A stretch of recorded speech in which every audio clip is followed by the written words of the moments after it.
اعوذ باللہ من الشیطان الرجیم بسم اللہ الرحمن الرحیم السلام علیکم ورحمۃ اللہ وبرکاتہ۔ میں ہوں جی آپ کا اپنا فیملی ڈاکٹر اکبر علی محسن۔ ہمارا آج کا موضوع ہے کلونجی اور خواتین میں دودھ کی افزائش کا کم ہونا۔ بچے کی پیدائش کے بعد اکثر خواتین میں دودھ کی افزائش نہ ہونے کے برابر ہوتی ہے، یعنی کہ وہ خواتین دودھ کی کمی کا شکار ہوتی ہیں، جس کی وجہ سے ان کا بچہ بھوکا بھی رہتا ہے اور روتا بھی رہتا ہے۔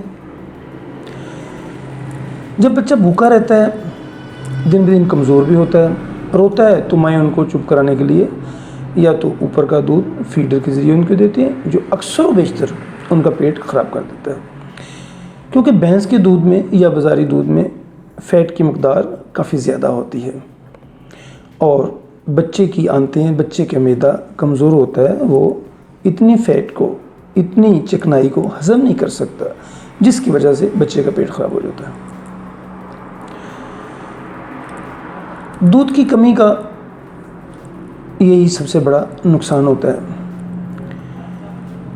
دودھ کی کمی کو پورا کرنے کے لیے سب سے پہلے زچہ کی صحت کا خیال کرنا ضروری ہے، یعنی کہ اس کو اچھی خوراک، تازہ پھل اور تازہ و خالص دودھ دیا جائے۔ اسے زیادہ مقدار میں گوشت، خاص طور پر چھوٹے گوشت میں بکرے کا پھیپھڑا وغیرہ وہ پکا کے روزانہ کی بنیاد پر اسے کھلایا جائے، اس سے دودھ کی افزائش میں اضافہ ہوتا ہے۔ اس کے ساتھ ساتھ ہاتھ کی بنی ہوئی سوئیاں دودھ میں پکا کے اور دیسی گھی ڈال کے وہ کھلائی جائیں، اس سے بھی دودھ کی افزائش میں اضافہ ہوتا ہے۔ اس کے ساتھ ساتھ دعا کی طرف آئیں، بڑا سادہ سا آسان سا کام ہے۔ کلونجی کے 7-8 دانے صبح دوپہر شام اب لگاتار لیں، چند دنوں میں اس سے بھی دودھ کی افزائش میں اضافہ ہو جاتا ہے۔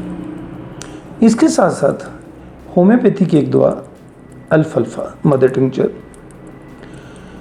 20 قطرے صبح دوپہر شام تازہ پانی میں کھانے سے پہلے لے لیں۔ الحمدللہ چند دنوں کے لگاتار استعمال سے آپ الفالفا بھی لیں، کلونجی لیں اور اس کے ساتھ خوراک کا دھیان کریں، 1.5-2 ہفتے کے اندر اندر نتائج آپ کے سامنے ہوں گے۔ یہ تھی جی ہماری آج کی ویڈیو پسند ہے لائک کیجئے، شیئر کیجئے، چینل کو سبسکرائب کیجئے گا۔ ملتے ہیں کسی نئی ویڈیو میں کسی نئی موضوع کے ساتھ، تب تک کے لیے فی امان اللہ۔